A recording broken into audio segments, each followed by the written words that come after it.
Good afternoon, everybody. I hope everyone has turned in their assignment that is due now, and you should have turned it in through Canvas. So I hope you've all done that. What I will do is go over that assignment on in Tuesday's class. But I'd like to take a look at the assignment so that if there are any sort of common mistakes that people make, I can talk about that in Tuesday's class as well. So I'll go over everything on Tuesday. Okay. We have a couple slides to finish up on. We were talking about persuasion. I've got just a few more slides to talk about that, and then we're going to move on to a new topic. So let's do that.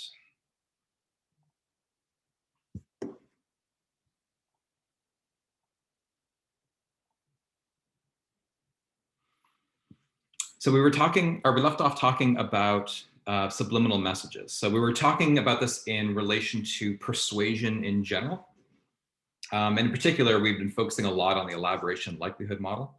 But we're talking about factors related to the message itself that can affect persuasion. And we've already talked about some of these factors. But the last one I wanted to talk about was whether subliminal messages work. And so at the very end of class, I had mentioned that although a lot of people think that subliminal messages affect our behavior, for the most part, with just a couple of minor exceptions, if you are unaware of receiving a message, it tends to have no influence on you. And so subliminal messages themselves don't actually work, despite the fact that, for instance, the band Judas Priest was brought to trial on the basis of a claim that they had embedded subliminal messages into their music, which led to the suicides of two teenagers.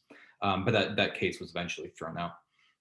But if you were to go online, you can see all sorts of people who claim that subliminal messages work, and that if you only buy their product that has these subliminal messages, then you could accomplish all sorts of goals. Here are just a few ways that you can supposedly improve your life without even trying if you just buy these subliminal message tapes. Usually they're like some sort of audio recording you can download, and apparently they have some subliminal messages in the background. And if you buy their products, supposedly you'll be able to do everything from losing weight, stop smoking, you can boost your self-esteem, you can increase your energy, you can improve your memory, you can seduce women apparently, you can clear up your skin because I guess acne responds to subliminal messages. You could stop stuttering, you could stop bedwetting if that's still an issue for you. Most importantly of all, you can get rid of irritable bowel syndrome. All of this can be yours and more if you only send them $19.95, right? Of course, none of this actually works. This is pretty much all a scam. Because as I mentioned, subliminal messages don't actually affect our behavior. But what is really interesting is that people believe that subliminal messages affect their behavior. And so if you expose people to subliminal messages and you tell them that they're being exposed to subliminal messages, a lot of people will claim that their behavior actually changed. And we know this because there's a really interesting study that looked at this, where what these researchers did is they gave participants, one of two subliminal message tapes. Okay, so in other words, they had actually encoded subliminal messages on these tapes to either do one of two things, to either help people lose weight or to boost people's self-esteem. So they'd have hidden messages in the background of this music that say things like, you're a really good person to boost your self-esteem, or you're not hungry if they're trying to lose weight, things like that. So these subliminal messages are actually embedded on these tapes. Okay, so imagine that. Now, what the researchers did, though, is they accidentally told people the wrong thing, or at least told half the participants the wrong thing. So in other words, half the participants were correctly told what subliminal messages were embedded in the music that they were listening to, and half of the participants were incorrectly told what message was there. So in other words, half the people who actually got a tape to help them lose weight, half of them were told that it was a tape to boost their self-esteem. And half the people who actually got a tape to boost their self-esteem were told that it was actually a tape to lose weight. Okay?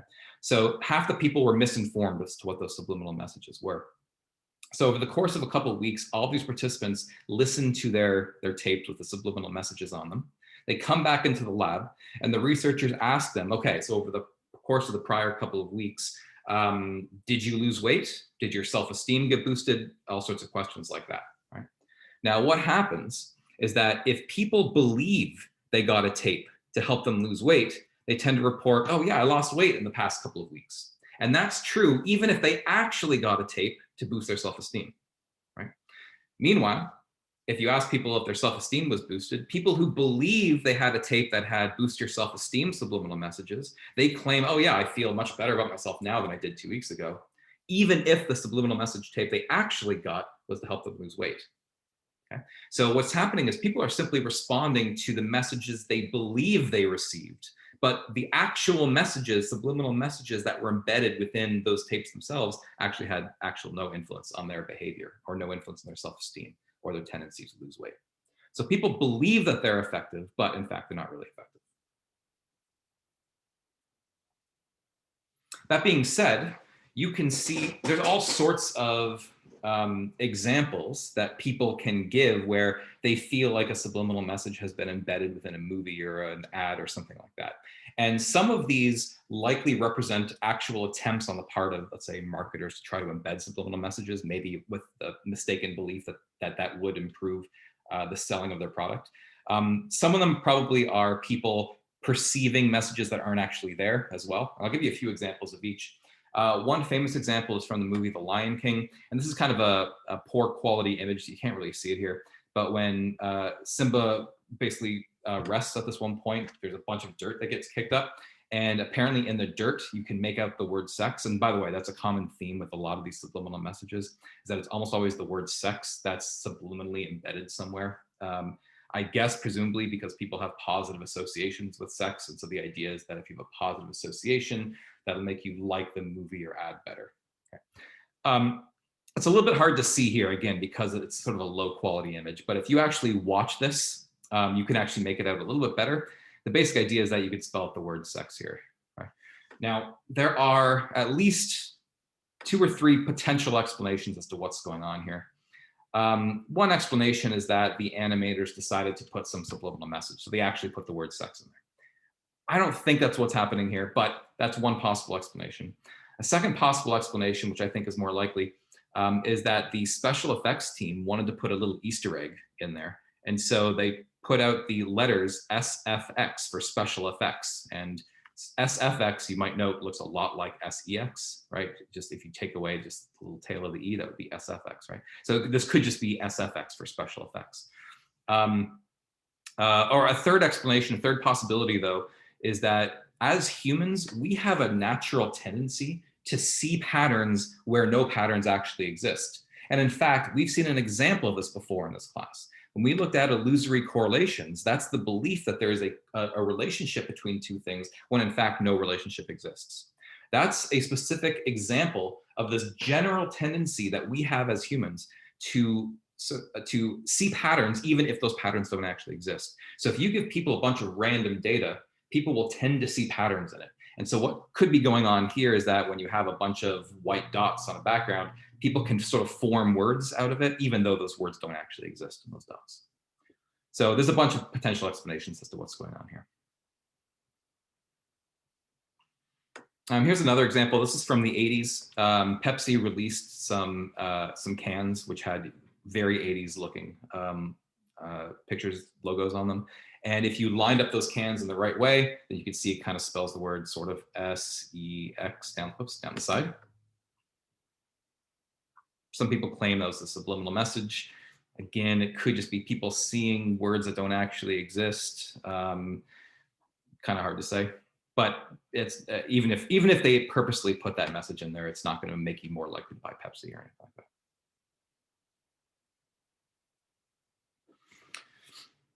Here's an example of another ad where people claim to see subliminal messages, and I'll give you a second to see if you can pick out what this subliminal message is. And I'll make it even a little easier on you. I will zoom in a little bit. Does anyone see anything here?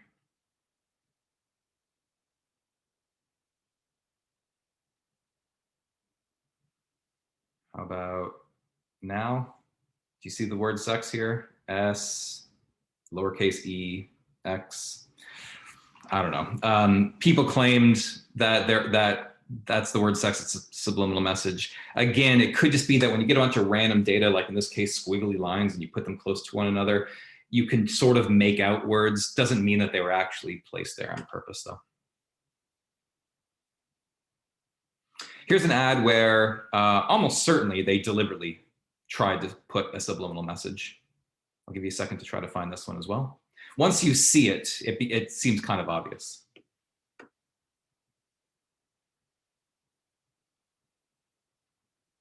Look in here in particular, and you should see the lighting. If you look at the lighting, it looks like the letter S, E, X on the bottom, right?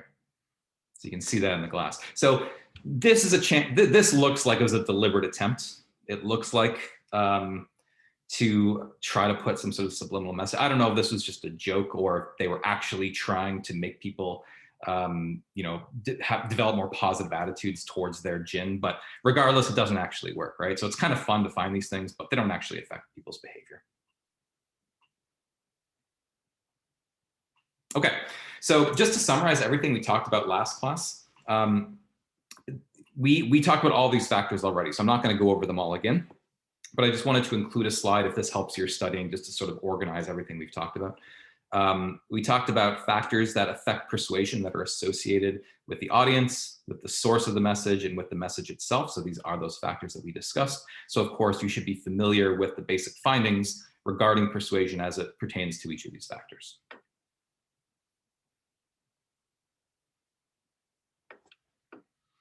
But I do have a couple more slides before I finish off the section on persuasion, because I've talked about all the ways in which we tend to be persuaded, but I want to talk about the idea of becoming resistant to persuasion as well, because there's a couple of interesting social psychological phenomena that relate to resisting persuasion. And the first is a phenomenon known as attitude inoculation. And so this idea comes from the idea that, well, obviously vaccinations are going to be, are and will continue to be very important over the next few months as people get vaccinated for COVID.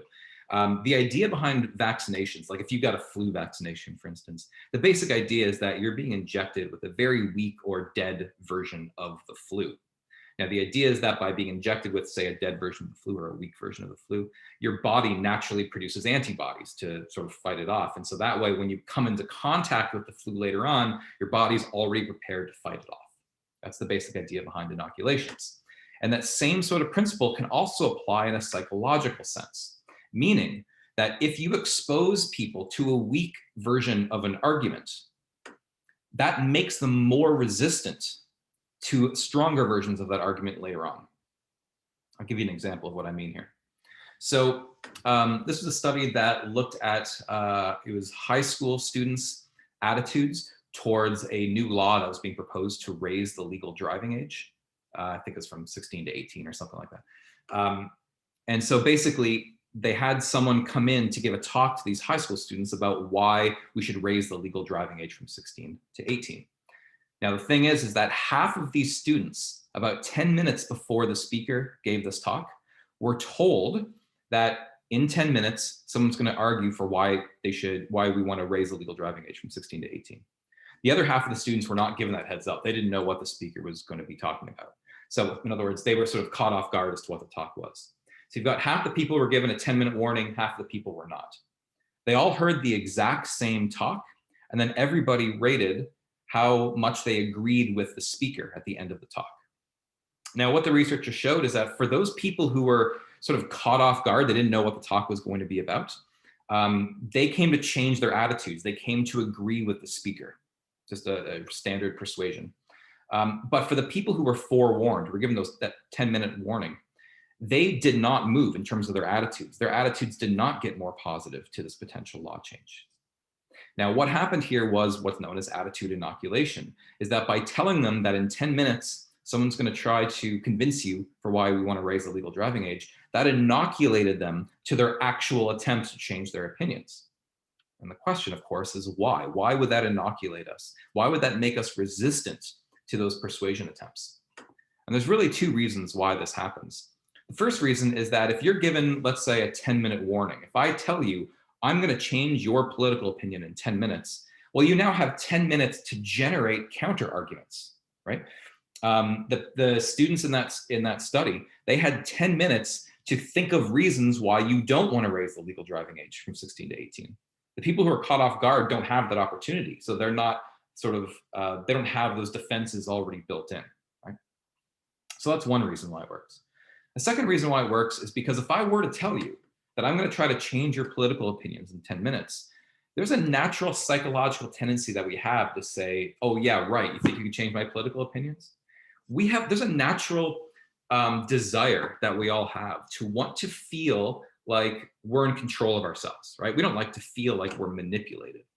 And so if someone says, I'm going to try to manipulate you, that just makes it harder for them to manipulate us because now we're sort of steeled against it. There's this motivational reaction to want to feel like we're the ones that are responsible for our own attitudes. You can't manipulate me. So anyone who says they're going to try to manipulate us, we don't even pay attention to. We don't even listen to at that point. And that motivational reaction can not only inoculate us from attitude change. In other words, it can keep us from having our attitudes changed in the first place. But under some conditions, we can actually change our attitudes in the exact opposite way than the person intends, right? In other words, if I say, I'm going to try to change your political opinion, then you might become even more believing of your current political opinions. And that's something known as psychological reactance. It goes back again to this idea that we like to feel like we're in control of ourselves, that we are free to do what we want. And if anyone tells me I can't do something, then I need to show you that I'm actually a free person. I can make my own decisions. I want to do that thing even more. It's sort of like I want to do it out of spite, just to show you that I have the freedom to choose to do that thing. Okay. So if someone says you can't do something, that just makes that thing even more attractive. So this is a cartoon that gets the essence of human nature here. So a man and his wife are at a crosswalk, and there's a sign that says, absolutely no machete juggling. And the man says, suddenly I have an urge to juggle machetes. And that's kind of what psychological reactance is. As soon as someone tells you you can't do something, suddenly you just want to do that thing even more. Is that why no one wants to wear masks? So yeah, I mean, psychological reactance has a role in that. If someone says, if there is a mandate, a government mandate saying, when you go out, you have to wear a mask, we don't like people telling us what to do. And what that means is some people will move in the opposite direction. They will go out and blatantly not wear a mask to show that they're in control, right? So yeah, that's a good example of psychological reactance, I think. And this has some important implications. Okay.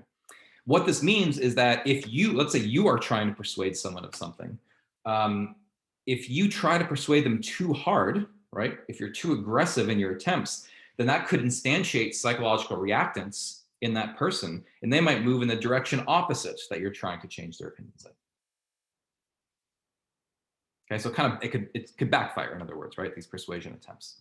And we see this in a lot of different areas. There was a study that looked at teenagers who were in dating relationships.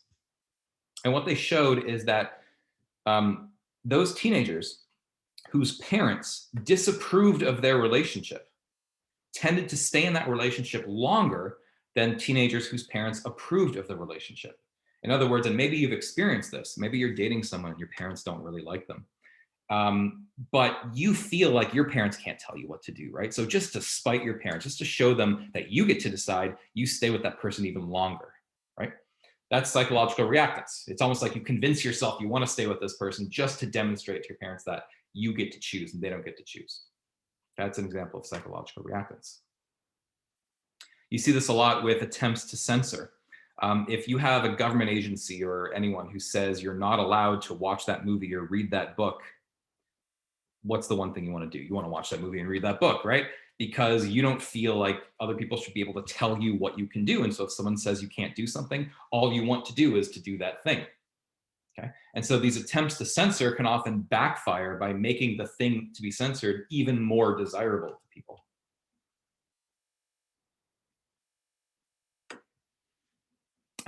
There was a study where they looked at this, where what they did is the researchers went into various public bathrooms around the city, and they placed one of two signs on the wall. So one sign said, please do not write on the walls. The other sign said something like, under no circumstances should anyone write on these walls. So basically a really sort of harsh warning. The researchers simply waited for a week or two. They went back into these bathrooms and they measured how much graffiti was on the walls of the bathrooms. And what they showed is that the sort of gentle warning, the please do not write on the walls, people tended to obey. The really strong warning, under no circumstances should you write on these walls, there was graffiti all over those walls. Why? Because it tended to invoke psychological reactance. If someone just asks you, please don't write on the walls, that's fine. That's not trying to take away my freedoms. I don't feel any psychological reactance. If someone tells me I can't write on the walls, then suddenly that invokes psychological reactance, right? It's like you walk into the bathroom and you see the sign, do not write on the walls under any circumstances. And you pull out a pen, you say, I'm gonna show you, I'll write all over these walls if I want to, right? That's psychological reactance. Yeah, and that's true. It is similar to the cognitive dissonance study where kids were asked not to play with a particular toy.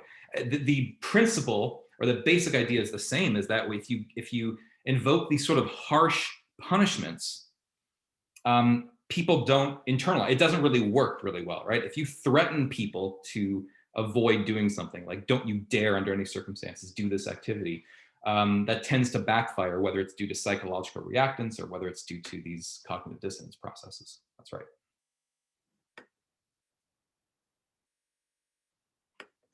Okay. So, oops. That was persuasion. Now we are going to move on to compliance, but before we do, let's have a quiz to make sure I don't forget to give it to you guys. So let's go into Top Hat and do that.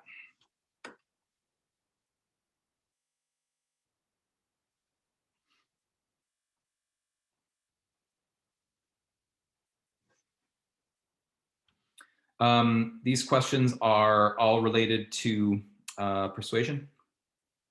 I believe they are, anyway.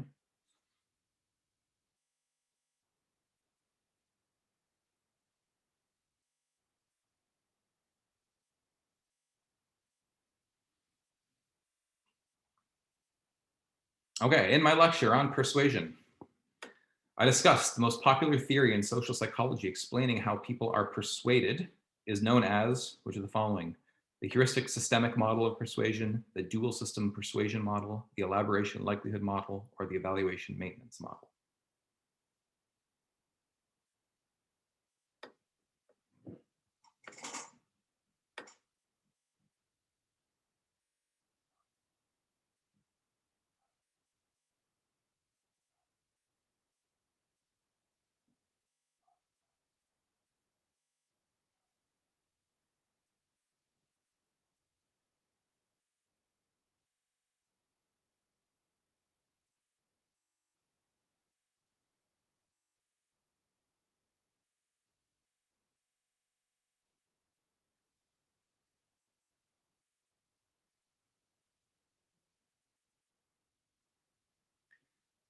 I'll give you guys a few extra seconds on this one just to make sure you can get into Top Hat.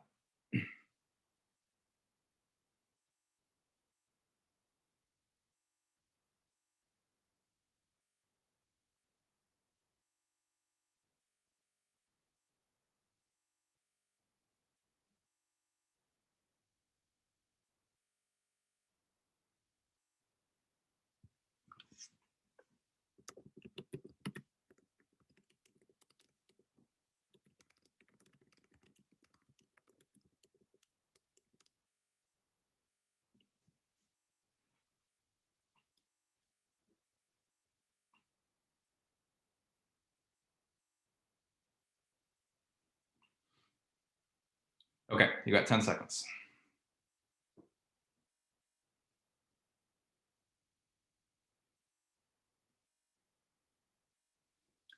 3, 2, 1.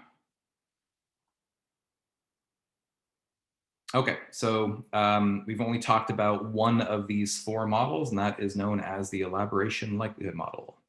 Whoa.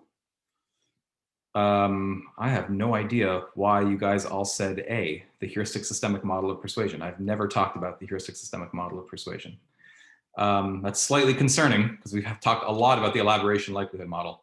So I have a feeling that means a lot of people need to study here.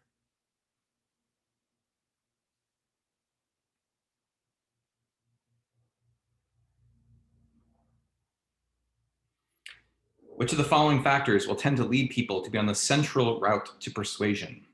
Okay, so what will lead people to be on the central route to persuasion?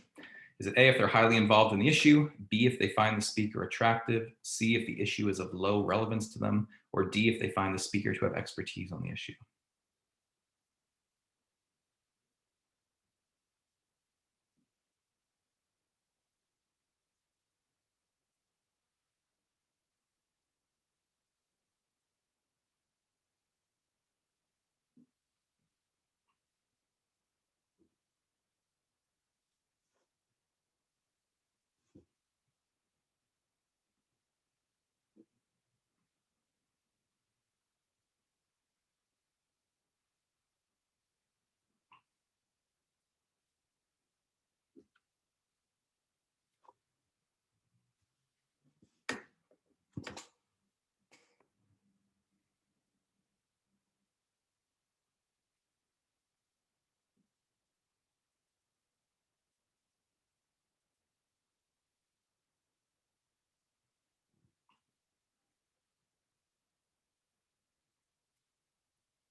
Got 10 seconds.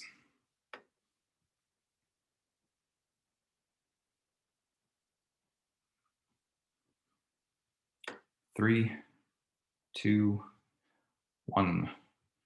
Okay, so we talked about how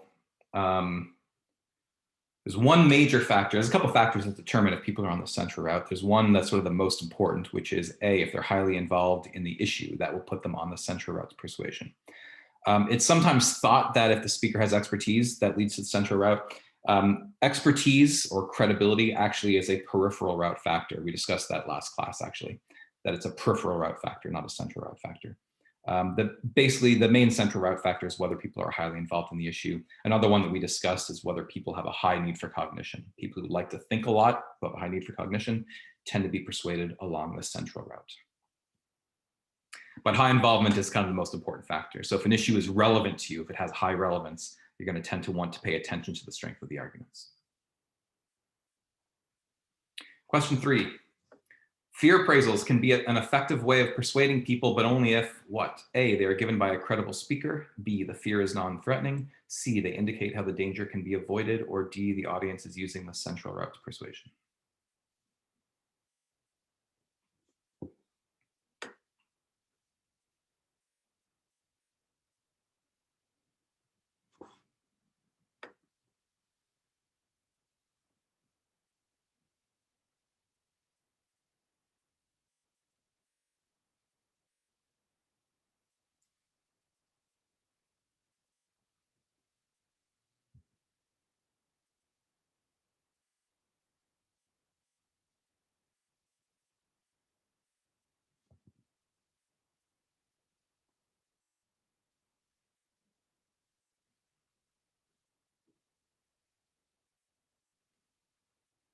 You got 10 seconds.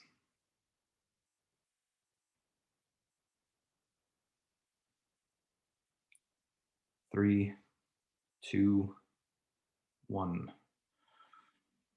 Okay, so we talked about this last class that fear appraisals can be an effective way of persuading people if they indicate how the danger can be avoided, which is option C.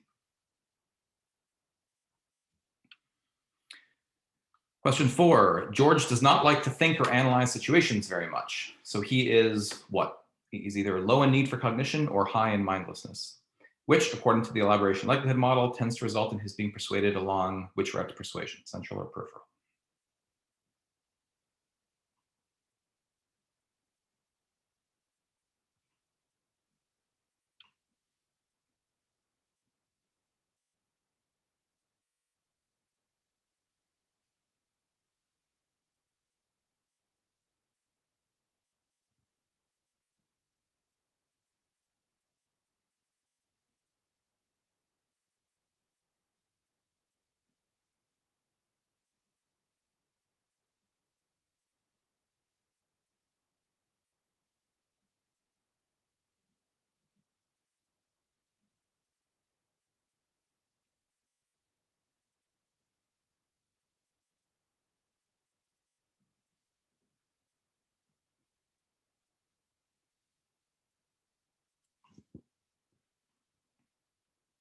Got 10 seconds.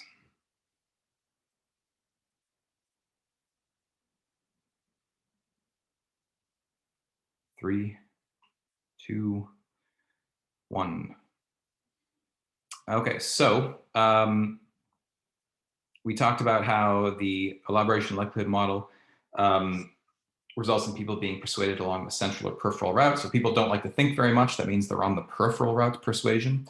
And if you don't like to think very much, what that means is you have a low need for cognition, which is option B.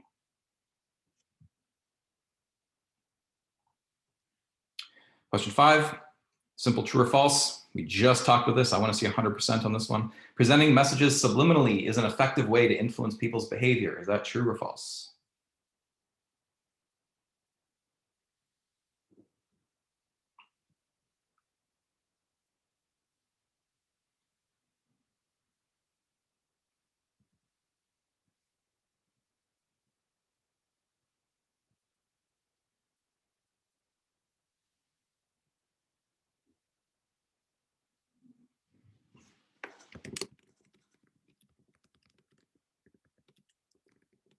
Ten seconds.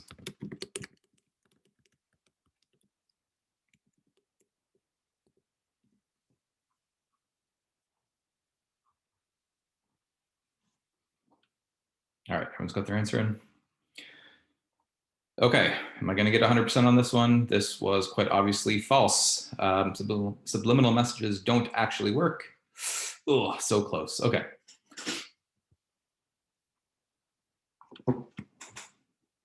Okay, so let's start a new topic. We're still in the general topic of social influence, how we're influenced by others. So far within that general topic, we've talked about conformity.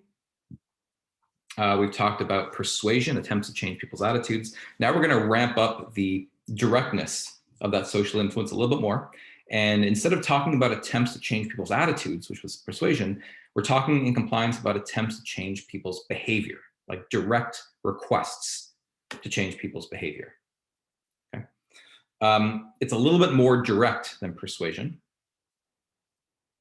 And in fact, we've already briefly talked about compliance in this class, in the very first class, as a matter of fact, where I talked about this case where a guy who would identify himself as Officer Scott, Police Officer Scott, would call fast food restaurants like McDonald's and then say that someone was stealing from that McDonald's and see what he can get away with. And so I told you about the case of Louise Ogborn. Louise Ogborn is the woman on the bottom with her hands on her head.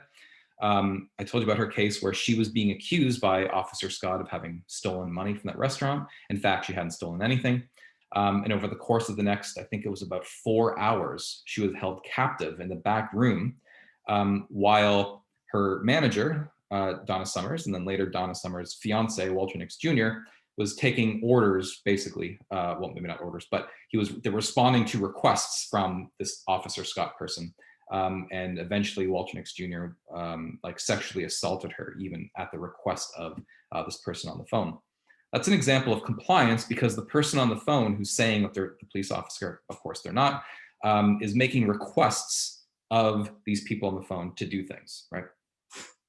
And what we're going to see is that kind of like in persuasion, when people are on the peripheral route, we're kind of persuaded by unimportant variables, in large part because we behave mindlessly.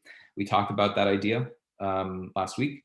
That mindlessness also comes into play when we're dealing with compliance as well, because there are certain psychological principles that we're going to discuss that in some way tend to dictate our behavior, in part because we're behaving quite mindlessly. And so hopefully by showing you what these principles are and what some of the techniques are that people use that capitalize on these principles to try to manipulate you, you can see how people try to capitalize on your tendency to behave mindlessly in order to get you to do what they want, okay? So I'm going to talk about what some of these principles are and what some of the specific techniques are that people use. So I'm going to specifically talk about 6 compliance principles. These are the 6. I'm going to talk about each one in turn. These compliance principles largely came about by a researcher by the name of Robert Cialdini. That's an Italian name. And what he did is he went undercover as a used car salesman for I think like 2 years. to learn about the techniques that car salesmen used to try to sell cars. And based on those techniques, he formulated these 6 compliance principles and talked about all sorts of different techniques that people use that capitalize on each of these principles. Okay? So in general, by the way, for this lecture, when I talk about principles, I'm talking about general psychological principles, as we're going to see.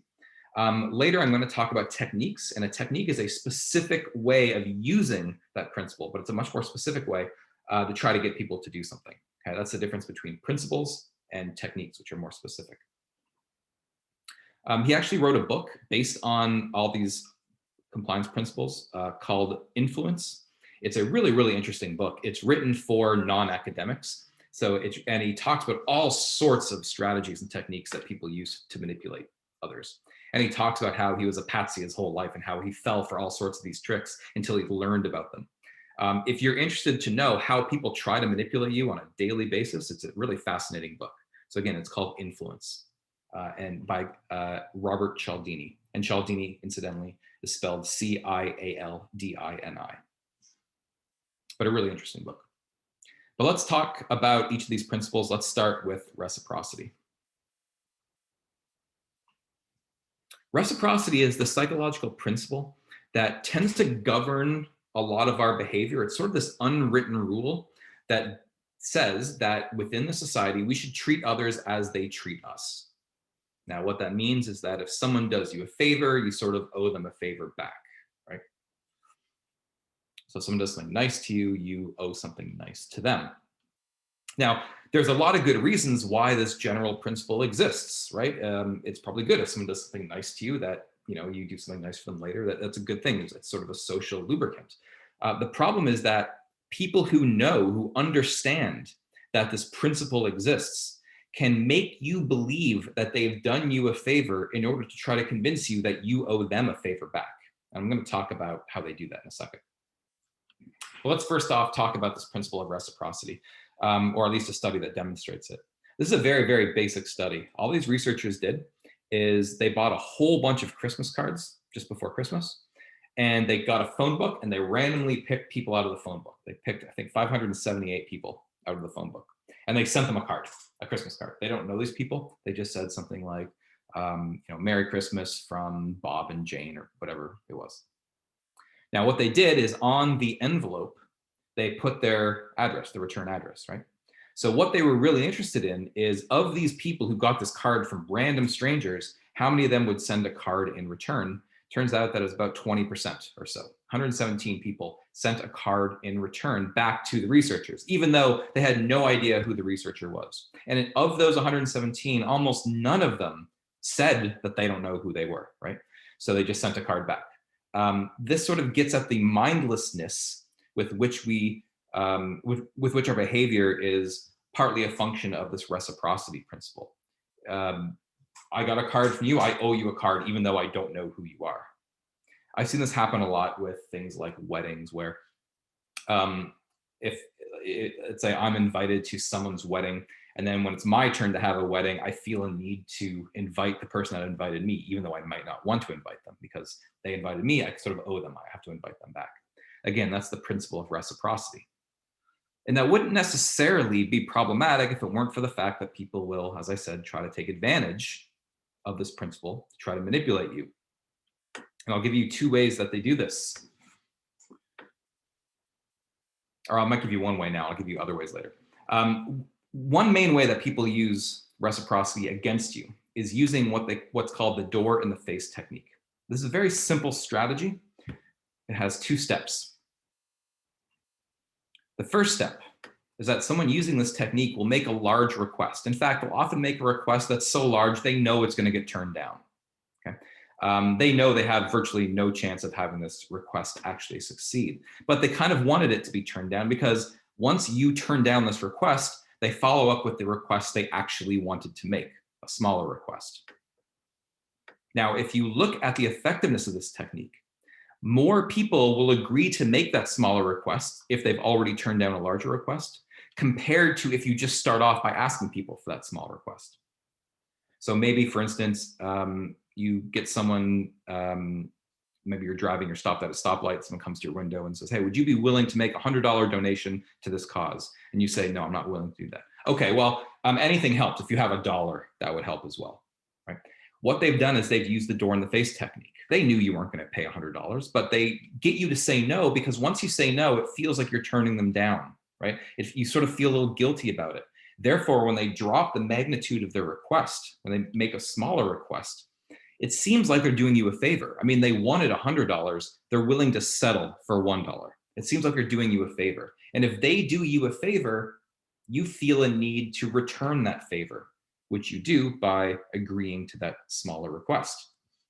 Okay, so that's just another way of saying that people feel a need to return a concession. Concession meaning someone made a big request, they backed off, they're willing to settle for a much smaller amount.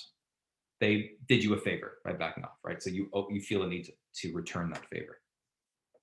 So people are capitalizing, they're manipulating you by relying on your tendency to feel a need to return favors. And so they make it feel as if they've done you a favor, even though they haven't done you a favor at all. I'll give you some examples of this. So this is a research example. So the researchers wanted to test the effectiveness of this technique. So what they did is they asked people one of two things. These are just random people they came across on the street. They asked them one of two things. People in the control group were asked a request straight out. Okay, the request was this: would you be willing to serve as unpaid chaperones for juvenile delinquents on a day trip to the zoo? Now that's a pretty big request, and as a consequence, most people are going to turn that down. But they wanted to see if they can make people more likely to agree to that request. So they tried the door in the face technique. Here's what they did. They asked people in the experimental group the following question: would you be willing to serve as unpaid counselors to juvenile delinquents for 2 hours per week for the next 2 years? So in other words, that's about 200 hours of your time. Would you be willing to volunteer 200 hours of your time over 2 years? Now, you can imagine that everyone says no to this, right? Once people say no to this, the researchers then follow up with the same question the control group people got. No? Okay. Well, would you be willing to serve as unpaid chaperones for juvenile delinquents on a day trip to the zoo? Now, compared to spending 200 hours volunteering, a day trip to the zoo, it's only a few hours, right? So it's a much, much smaller request. So this is the percentage of people who agreed to that request to go on this day trip to the zoo with juvenile delinquents. Now, without that first large request and that control condition, you actually have 17% of people, which is higher than I would expect, about 1 out of every 6. But about 17% of people agreed to go on a day trip to the zoo. But among the people in the door in the face technique who were first asked if they'd be willing to serve as unpaid chaperones, said no, and were only then asked if they'd be willing to go on a day trip to the zoo, that number jumps to 50%. It basically tripled the response rate. Okay, you got 50% of people agreeing just because a stranger asked them to go on a day trip to the zoo with juvenile delinquents because they were manipulated based on this door in the face technique. The person making the request, and they felt like they did them a favor. They wanted me to be a counselor for 2 years. They're willing to settle for me going to the zoo. They did me a favor. Because of that, I owe them a favor. It makes me more likely to agree with that request. This is something that Calvin knows as well. Mom, can I set fire to my bed mattress? No, Calvin. Can I ride my tricycle on the roof? No, Calvin. Then can I have a cookie? But his mom has taken social psychology, so she knows what's going on. So no, Calvin, she's on to me. Okay, so what's happening here? Well, of course, when Calvin asks to set fire to his bed mattress or to ride his tricycle on the roof, that's not really what he wants. He knows his mom is going to say no to those requests. In fact, he's counting on it because what he really wants is a cookie. But he doesn't ask her outright for a cookie. He asks her for these really large requests, knowing she's going to turn him down. So that way, when he's willing to settle for a cookie, she's hopefully going to feel as if she owes him a favor and be more likely to agree, right? So that's Calvin trying to use the door in the face technique. I give you lots of examples of people that try to use the door in the face technique. I'll give you a few more. Or I guess I should say examples of people who use the reciprocity principle in general. So one of these examples occurs when you go to the grocery store. And I hate chores. I hate going grocery shopping. I just feel like it's a waste of my time all the time. I hate it, but I do it. And the best part of going grocery shopping is when they're giving out free samples, right? And if you're like me, you can't make a beeline right to the free samples. It looks a little too obvious, right? You try to want to be invited in. So you walk by slowly and you make eye contact and you try to get them to invite you in. I don't know why I do this, but it's just psychology. In any case, what happens is that if they give you a sample of something, then they try to sell you that product, right? So here's a cracker. Now, do you want to buy a box? But I don't want to buy a box, right? I just wanted that free sample. So, but I feel this need to sort of make an excuse, right? So they asked me if I want to buy the box, and I said, well, I don't know. I'll think about, I'm going to walk around. Maybe I'll come back. Maybe I'll buy it later. And I make all these excuses. I could just say no, right? Why do I struggle so much? It's just saying no. Well, because by saying no, then I'm admitting that you did me a favor by giving me a free sample, and I'm not doing a favor back for you. And that breaks this sort of norm of reciprocity that exists, right? Because this tendency to feel a need to reciprocate is so strong, I can't just take something for free and give you nothing in return. I sort of feel bad about it. But if you think about it, what do I care? I mean, this person is not getting a commission for every box of crackers they sell. They don't care if I buy that box of crackers. So why do I feel this need to make such an excuse, right?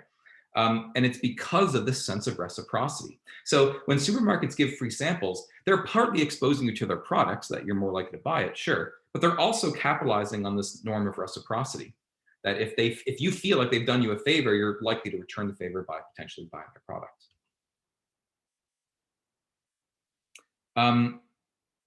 So Seth MacFarlane, he's the guy who created the show Family Guy. And he talks about using the door in the face strategy when he writes the episodes. Now, he doesn't use the term door in the face. I'm not sure if he knows that it exists as an actual principle, but the strategy he's describing is effectively the door in the face technique. What he does is if he's got some jokes that he wants to include, but he's not sure if the censors will allow him to include those jokes, then what he'll do is he'll write the episode to be extra racy with like some really strong jokes that he knows will never be allowed to air. Okay, and he presents that episode, and then when they come back and they say, no, you can't include these jokes. They're way too off color. You cannot include these jokes in the episode. Then he says, okay, well, I'll take out this joke and this joke and this joke, but I want to leave this one joke in. Now, that's the only joke he ever wanted in the first place, right? But what he's done is he's created a situation where he knows the censors are going to say no. He's made a large request. They're going to say no. When he turns them down, he's going to back off his initial demand and make a smaller request. Just keep this one joke in there. And he knows that because it feels to the censors like he's doing them a favor, like he's backing off his initial request, they're more likely to agree to allow him to keep that joke in. That is exactly what the door in the face technique is. In fact, I could argue that the door in the face technique is effectively responsible for bringing down the most powerful man in the world in the Watergate scandal. So this is when Richard Nixon, facing impeachment and removal from office, decided to resign. This is when a number of people who were working for Nixon broke into the Watergate Hotel and bugged the offices of the Democrats prior to an election. This was found out when this happened, and a whole scandal erupted, and basically it led to Nixon's resignation in disgrace. Now, that's sort of the basic story that a lot of people know. What a lot of people may not know is just how stupid this decision was to break into this hotel and bug the offices. This was when Nixon was up for re-election, and the polling all seemed to show he was going to win fairly easily unless the Republicans did something really, really stupid. And the Democrats didn't have any information anyway, so it was completely useless to bug these offices, especially given that Nixon was going to win. It was a really, really bad idea. So given how bad of an idea this was, how is it the case that this plan was actually greenlit by people working for Nixon? Well, I'm going to tell you. Here's what happens. So there's this committee to re-elect Nixon, okay? And this guy, G. Gordon Liddy, comes to this committee and says, I have an idea to help Nixon win. Here's what we're going to do. If you give me $1 million, then I've got this whole plan. And this plan involves getting these spy planes to spy on these Democrats without them knowing. I'm going to hire a bunch of call girls. I'm going to put them on a yacht. We're going to get the Democrats on there. We're going to blackmail them. Okay. I've got this whole kidnapping, mugging scheme. We're going to break into the Watergate offices and bug the hotel. We're going to do all that sort of stuff. And the committee looks at him and says, you are out of your mind. We are not doing that. So he leaves, and he comes back again. He says, okay, change of plans. For only $500,000, I'll get rid of the spy plane. I'll get rid of the kidnapping and mugging. I still want to keep the yacht and the call girls and the blackmail and the bugging the offices. And the committee again looks at him and says, you're crazy. We're not doing that. And he leaves and he comes back a third time and he says, okay, final offer. For $250,000, I'll get rid of the spy plane. I'll get rid of the kidnapping and the mugging. I'll get rid of the yacht and the call girls and the blackmail. All I want to do is bug the offices at the Watergate Hotel for the Democrats. And the committee says, okay. And that is what led to the Watergate scandal. Now, what actually happened here? Well, let's take a look at some quotes from people who were actually on the committee that actually greenlit this decision, which turned out in retrospect to be a horribly bad decision. They even said, how could we have been so stupid to greenlight this? Well, here's how. What they said is this: after starting at the grandiose sum of $1 million, they're talking about G. Gordon Liddy, we thought that probably $250,000 would be an acceptable figure. We were reluctant to send him away with nothing. Why were they reluctant to send him away with nothing? Well, because he had done them a favor. He initially asked for $1 million and he's willing to settle for $250,000. It seems like he did them a favor. As a consequence, they felt a need to return the favor. That's why they were reluctant to send him away with nothing. In fact, this quote is like just a fantastic synopsis of the door in the face technique. Larry O'Brien was a Democrat that got bugged. If he had come to us at the outset and said, I have a plan to burglarize and wiretap Larry O'Brien's office, we might have rejected the idea out of hand. Instead, he came to us with this elaborate call girl, kidnapping, mugging, sabotage, wiretapping scheme. He had asked for the whole loaf and he was quite content to settle for half or even a quarter. Exactly. That's exactly what happened, right? If he had come to us and made the request, the $250,000 request to bug the offices of the Watergate Hotel, if he initially came to him with that request, they would have said no, but they didn't. He came to them with this really, really large request. They said no to the large request. He asked for a much smaller request, right? And that led them to be more likely to say yes because of the door in the face technique. Okay. And so that is how the door in the face technique led to the downfall of the most powerful man in the world, led to the resignation of the President of the United States. Had these people only taken my social psychology class, we may never have had the Watergate scandal. Okay, so that's the principle of reciprocity. A second compliance principle is the principle of commitment and consistency. This is the idea that once we make a commitment to something, we feel pressure to behave consistently with that commitment. This is also related to something we've already seen. We've seen cognitive dissonance, right?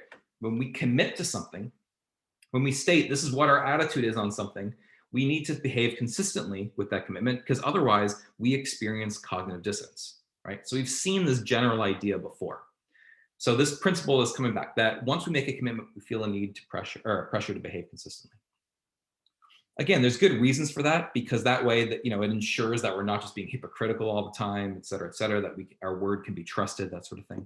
But again, people can use this tendency that we have to feel a need to behave consistently. They can use that against us by convincing us or by making it seem as if we've committed to something and therefore we need to follow up that commitment with a certain behavior. I'll give you some examples of what I mean. But first off, let me describe to you a very, very simple study that showed this principle. What the researcher did in the study is went to the beach and he found an unwitting participant, another person who's on the beach, and he set up this towel right beside this person. And he pulled out like a radio and turned the radio on and just relaxed on the beach for a few minutes. At which point, about 10 minutes after arriving, he decides, okay, he's going to get up and walk away somewhere. And at that point, he randomly assigns the person sitting next to him into one of two conditions. For half of these participants, the researcher simply walks off. For the other half of the participants, the researcher turns to the person beside him and says, excuse me, would you please watch my things? It's just a simple request, right? You've probably been asked that of people in the past, right? And what do we say if we're asked that? Well, we all say, yes, yeah, sure, yeah, no problem, I'll watch your things. Okay, so they've committed themselves to that. The researcher then leaves. A couple minutes later, some other guy's walking down the beach and he sees a beach towel and a radio and no one else is around, right? He looks around, He grabs the radio and he runs off. Obviously, this is all staged by the researcher. What they really want to know is whether people, the person beside the researcher when he first got there, will chase after the thief to try to get the radio back. Okay, this is the percentage of people who intervened in these two conditions that I described. So if you first look in the control condition, where the researcher simply left and never asked the person beside them to watch their things, 20% of people intervened. The vast majority of people were happy to watch this thief run off with the radio, right? In this condition in which people were asked, will you please watch my things? A standard request to which everyone just mindlessly says yes. The percentage of people who intervened jumps to 95%. It goes from 20% to 95%. That is a humongous effect. In fact, in this condition, there were people who tried to tackle the thief into the sand. I think one actually did tackle the thief into the sand. They had to intervene really quickly and tell them it was just a study. Okay, now what is happening here? Well, by agreeing, by saying, yes, I will watch your things, they have committed themselves, right? I'm committing myself to being responsible for your radio. If a thief comes by and takes it, I feel a need to behave consistently with that commitment. So I have to chase after the thief. That's what's going on here, right? So again, we're seeing that once people commit to something, we feel a need to behave consistently with that commitment.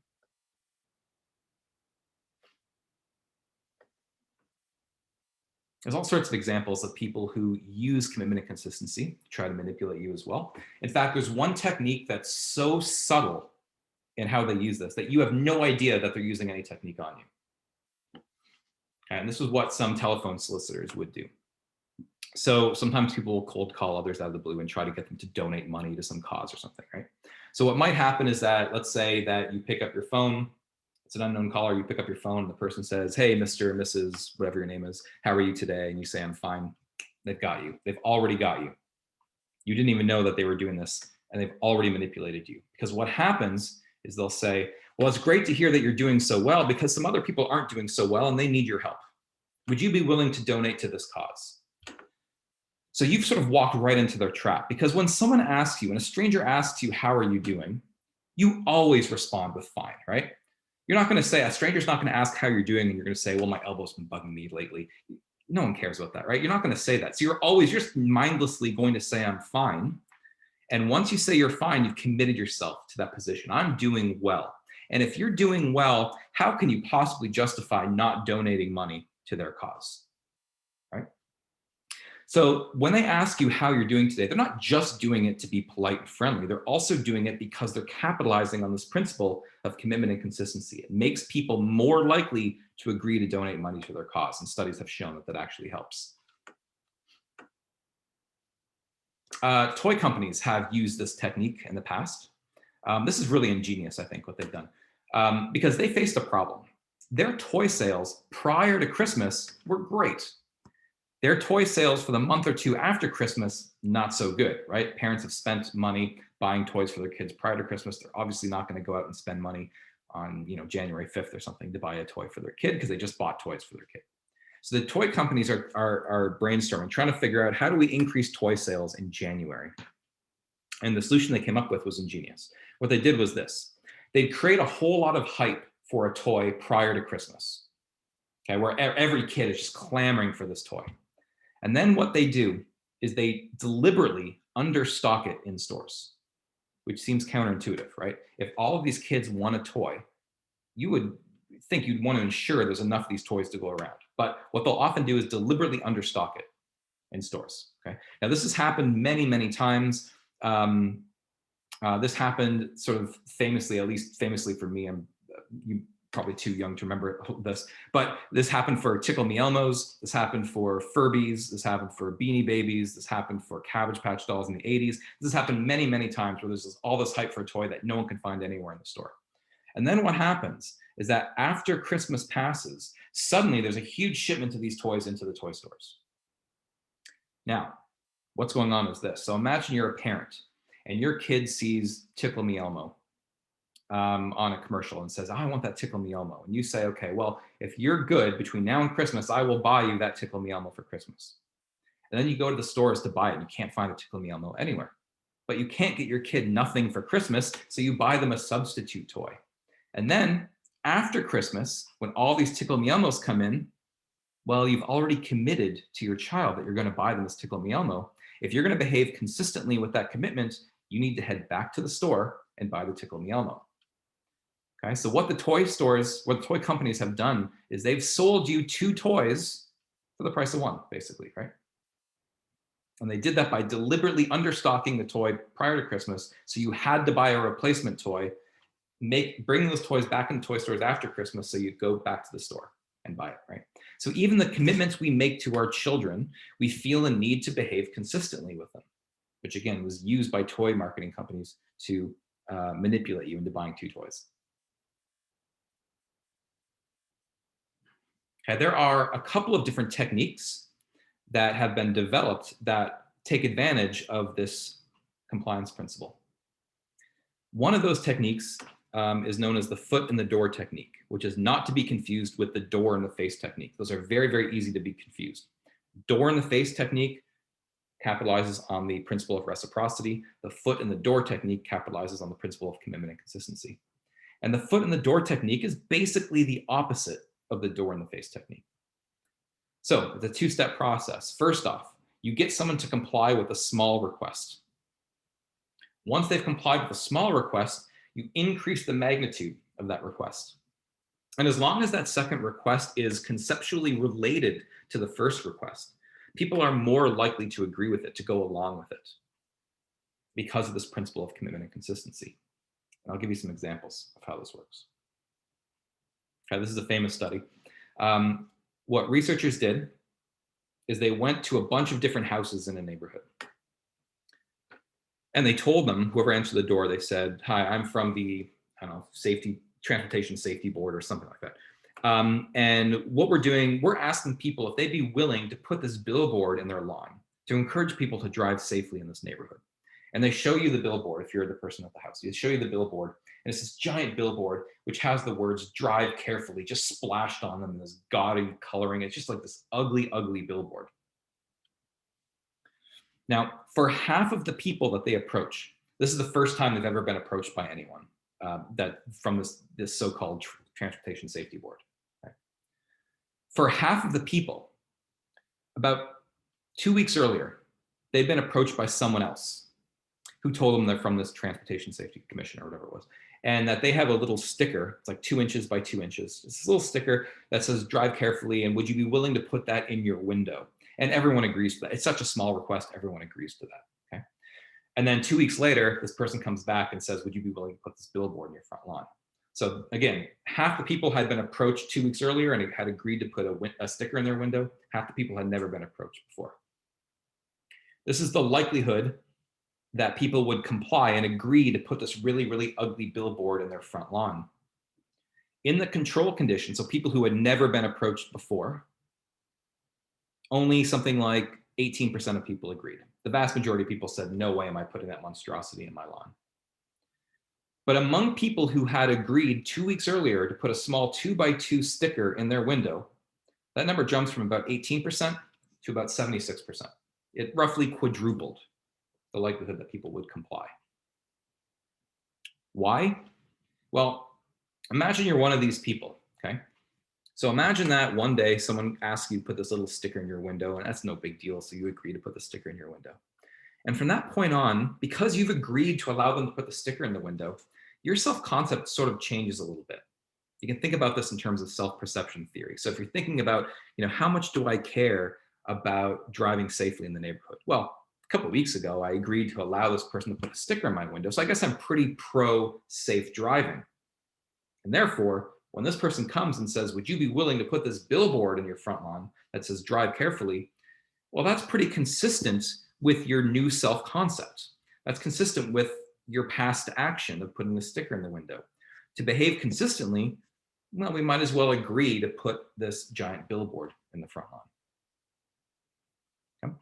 So the initial small request of putting a sticker in the window made people much more likely to agree to the larger request later on, because that larger request was conceptually similar, had to do with safe driving, to the smaller request.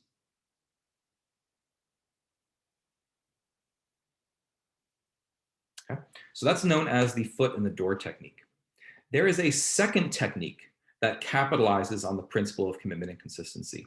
That is really is kind of like the most ethically dubious of the techniques. Something called lowballing. Lowballing is also a two-step process, but it's a little different than foot in the door. What happens with lowballing is someone who's doing the lowballing, okay, gets another person to agree with some sort of request. So you can think of this in terms of selling a car. So if you're a car salesman, you get someone to agree to buy a car at a certain price. Okay. And you say, okay, come on back tomorrow. I'll have all the paperwork ready. We'll finalize everything. And so for the next 24 hours, all you can think about is, oh, you just bought this car. It's yours in your mind. All you have to do is sign the paperwork and it's yours. And you get back to the car dealership. And then at the car dealership, I say something like, okay, now keep in mind, there's a tag fee and there's these taxes and there's all these other fees. And it's actually a couple thousand more than what we'd agreed on yesterday. In other words, there's these hidden costs that I didn't tell you about on day one. Now, what's happened is I've just lowballed you. I could have told you on day one the complete final out the door price of the car. I could have told you that, but I didn't. I deliberately withheld it because I knew that once you agreed on day one to the lower price and you've thought about that car for the next 24 hours, there's no way you're going to back out of the sale the next day, even if I reveal these hidden costs. Because you've committed to buying this car. You committed on day one. And to behave consistently with your past commitments, you're still likely to agree to buy the car even once I've revealed these hidden costs. Companies do this all the time, especially like online, if you're buying something online. Ticketmaster does this. Ticketmaster drives me crazy for numerous reasons, but this is one of them. Well, where they'll say something like, if you want to buy tickets to this concert, it's $30 a seat. And you think, $30, that's fantastic. That's a great deal. So you go to buy the tickets. And then you go through a bunch of pages. You have to fill in your credit card information, your shipping information, all this sort of stuff. And it gets to the final page and it shows you the price is actually $60. You're thinking, what, $60? Well, oh, because there's a convenience fee and taxes and this fee and there's this charge. And so the final price is $60. Well, you've just been lowballed. They could have told you that up front, right? But they didn't. Because by getting you to think that you've bought the tickets at $30 and you fill in all this other information and you've already committed yourself to going to that concert, when they reveal these hidden costs on that final page, they know you're more likely to be consistent and to still buy the tickets compared to if they had just told you the cost straight up, in which case you might have not bought the tickets in the first place. Okay. Online stores do this all the time. And when they do this, it's because they're lowballing you, because they know you're more likely to agree if you've already put all your information in and you've already sort of thought about it for a few minutes. Some researchers looked at this. What they did is they called people who were taking psychology classes. So imagine that you get one of these calls. Imagine it's me on the other end. And I say, hey, I know you're in my social psychology class. I know that we do extra credit. I actually have a study.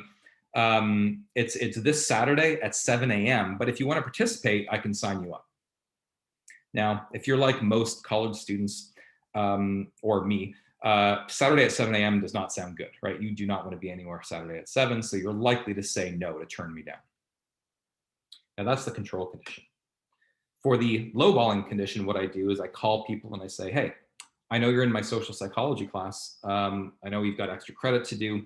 I've got a study for extra credit. Would you be interested in participating? And you say, oh yeah, that sounds great. I would be interested. And I say, great. It's this Saturday at 7 a.m. So I don't reveal those hidden costs until after you've agreed. Now, you didn't agree to participate at Saturday at 7. You just agreed in general, right? So you're able to back out once I reveal those hidden costs. But because of the principle of commitment and consistency, we don't want to. Once you've agreed to participate in the study, you feel a need to behave consistently with that past commitment, which makes you more likely to agree to go to the study at 7 a.m. Now, the researchers in the study, they didn't tell participants this was just a research study at the time. They actually showed up themselves Saturday at 7 just to see if people would actually show up. And in fact, they were much more likely to show up if they had been lowballed. Meaning, again, lowball is just a very effective technique that people use to manipulate others. And it works because it capitalizes on this principle of commitment and consistency. Okay, so keep an eye out for this one because lowballing happens all the time. And if you feel like you're being lowballed If you're only being shown these hidden costs after you've agreed to a lower cost, then you know you're being lowballed, and feel free to back out. Don't feel a need to behave consistently because you haven't committed to these lowballed costs yet. I do want to show you a clip from the movie Fargo. It's a movie from the 90s. Actually, let me do one thing quickly here. I have to share my audio with you. Okay. This is Jerry Lundegaard. He is a car salesman, and he is in the process of lowballing a customer. So I want to show you how this works. Again, you should be able to hear audio. In case you can't, let me know in the chat, but you should be able to. Right here in this room and went over this and over this. Yeah, but that true code. I sat right here and said I didn't want any true code. Is that loud enough? Can you guys hear that? It's kind of quiet on my end, but I'm not sure if it's just me. You guys can hear it? Okay, all right. Yeah, but I'm saying that true code, you don't get it, you get oxidation problems. It'll cost you a heck of a lot more than $500. You're sitting there, you're talking in circles, you're talking like we didn't go over this already. Yeah, but this true code. We had a deal here for $19,500. You sat there and darned if you didn't tell me you'd get me this car, these options, without the sealant for $19,500. All right, I'm not saying I didn't. You called me 20 minutes ago and said you had it ready to make delivery. You says, come on down and get it. And here you are, and you're wasting my time and my wife's time, and I'm paying $19,500 for this vehicle here. All right. I'll talk to my boss. See, they install that true code at the factory. There's nothing we can do. But I'll talk to my boss. These guys here, these guys, it's always the same. It's always more. You going to the Gophers on Sunday? Oh, you betcha. You wouldn't have an extra ticket. You kidding? Well, he never done this before. But seeing as it's special circumstances and all, he says I can knock $100 off that true code. 100. You lied to me, Mr. Lundgaard. You're a bald-faced liar. A fucking liar. Please. Where's my goddamn checkbook? Let's get this over with. Where is it? Okay, so you can see lowballing in action, right? These are people who agreed to buy the car at $19,500. They came back the next day, and it was revealed that there was this extra $500 charge that they weren't informed of on day one, right? And of course, they were deliberately not told of that charge because Jerry Lundegaard knew that if they lowballed them, they're much more likely to agree to buy the car at $20,000 than if he had told them it was $20,000 on day one. You might notice as well that he combined lowballing with another technique. He actually combined it with kind of a door-in-the-face technique. Because he said initially the true coat is $500. He went to talk to his boss. Of course, he didn't actually talk to his boss. This is all just a ploy. And then he comes back and says, I'll tell you what, we can knock $100 off that true coat. So I'm doing you a favor. It's really $500, but I'll give it to you for $400, right? I'm doing you a favor, with the idea being that if I'm doing you a favor, you owe me a favor. You should agree to pay that money for the true coat. So that was actually a combination of lowballing as well as the door-in-the-face technique. Okay, it's 4:45, so I'm going to end things there, and we are going to pick up on Tuesday. So have a great weekend, guys. See you then.